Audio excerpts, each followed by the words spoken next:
Hello, my dear lovely students. Welcome to the class. My name is Mansi and I am your English grammar educator. Today I will explain you the 10th chapter of class 7th. This chapter name is verbs non-finite forms. Verbs जो non-finite form में use होती है वो कौन सी verb होते हैं, आइए देखते हैं. Warm up. Read each sentence carefully to circle the word that are nonfinite verb.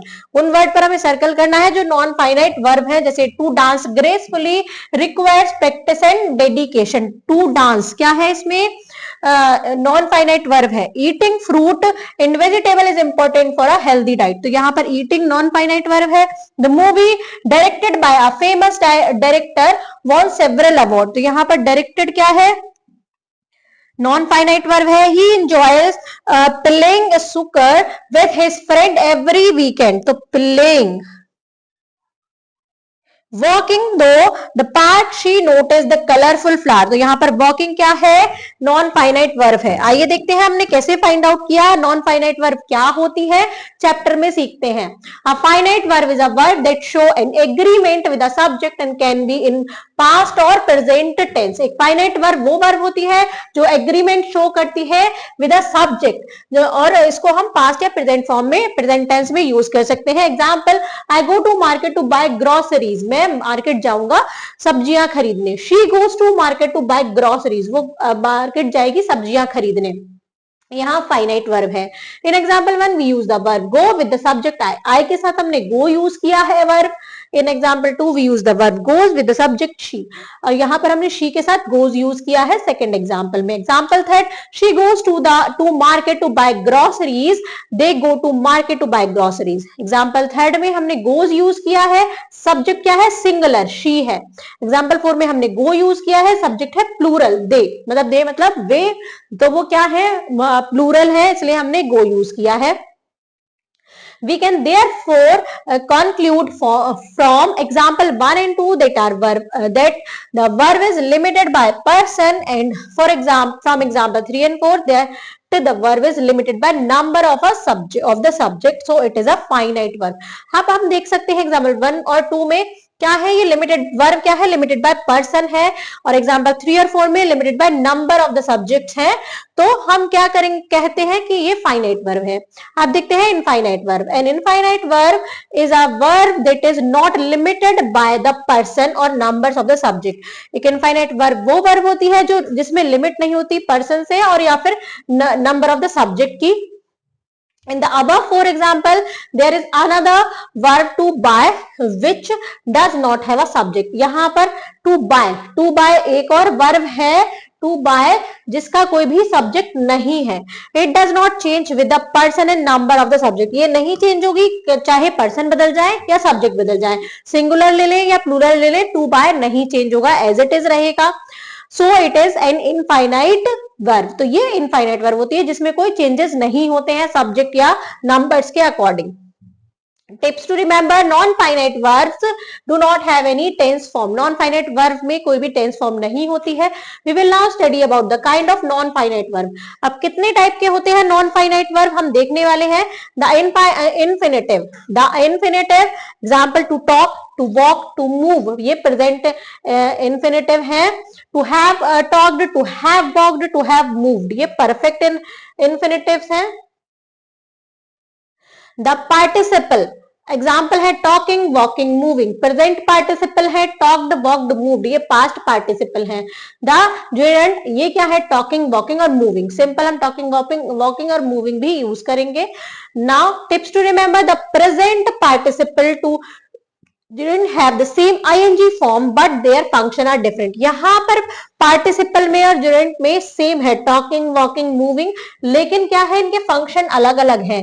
The participle act partly as a verb and partly as an adjective. जो पार्टिसिपल होता है वो पार्टली वर्ब करता है, पार्टली एक्ट करता है as a verb और partly act करता है as an adjective. The gerund act partly as verb and partly as noun. यहाँ ये वर्ब और नाउन के जैसे एक्ट करता है. आइए देखते हैं. Fill in the blanks with suitable infinitive forms. अब इनकी सुटेबल इन्फिनेटिव फॉर्म्स को हम यहाँ पर फिल करेंगे. देखिए कैसे करेंगे.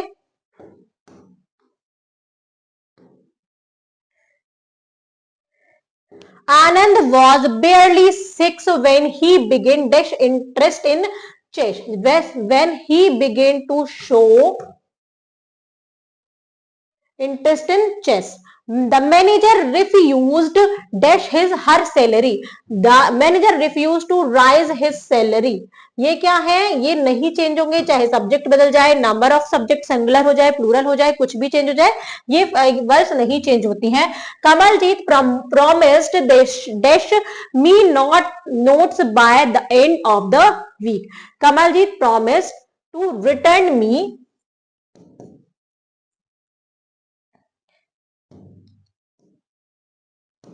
notes by the end of the week.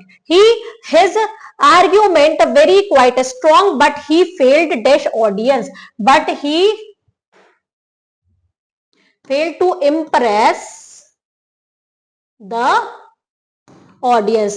The prize found the pitches damage, so they decided to postpone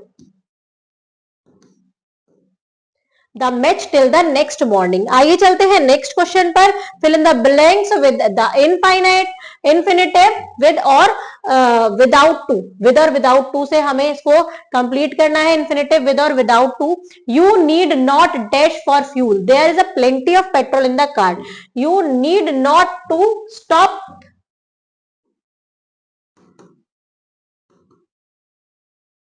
You need not to stop for fuel. There's plenty of petrol in the car. I saw a stranger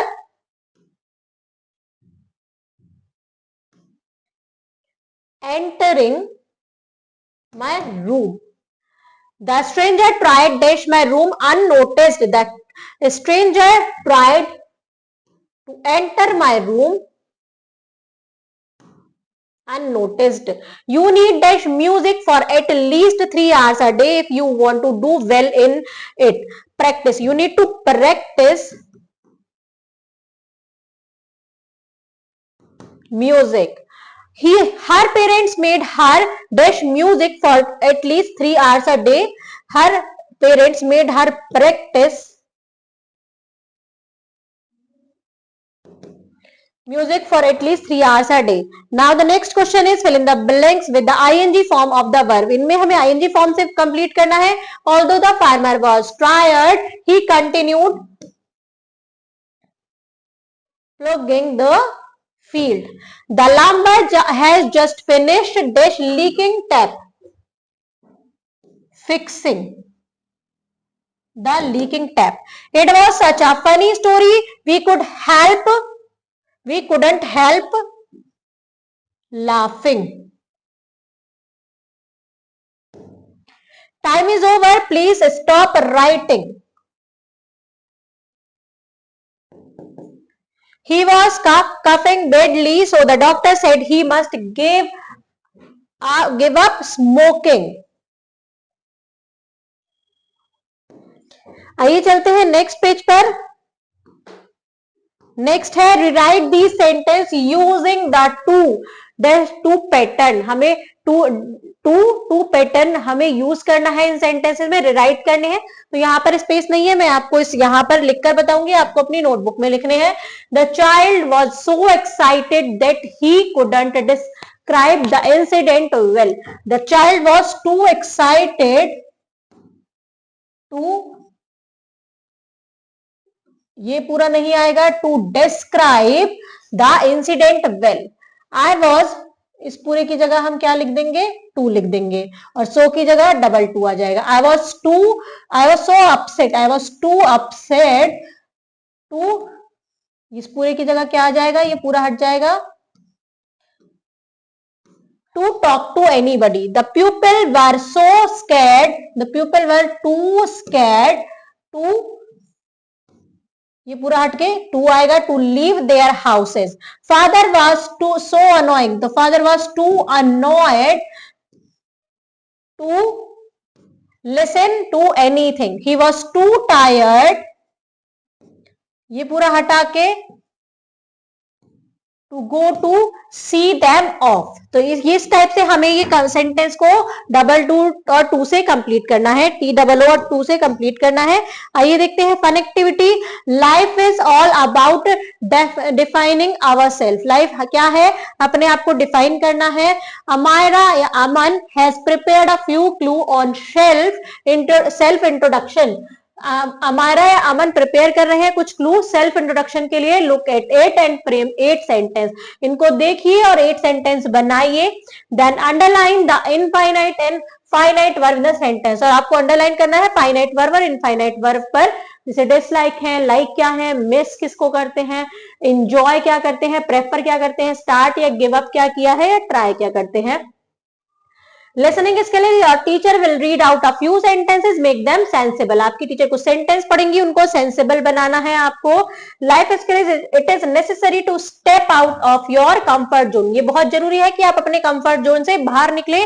for that you can learn a new skill और cook a new recipe. जिससे कि for that इसके लिए आप क्या कर सकते हैं, न्यू स्किल लर्न कर सकते हैं या कुछ न्यू रेसिपी बना सकते हैं। Monotony make the mind dull. Monotony क्या करता है, माइंड को डल कर देता है। Discuss with your partner. इस टॉपिक में आपको अपने पार्टनर के साथ डिस्कस करना है। Thank you students.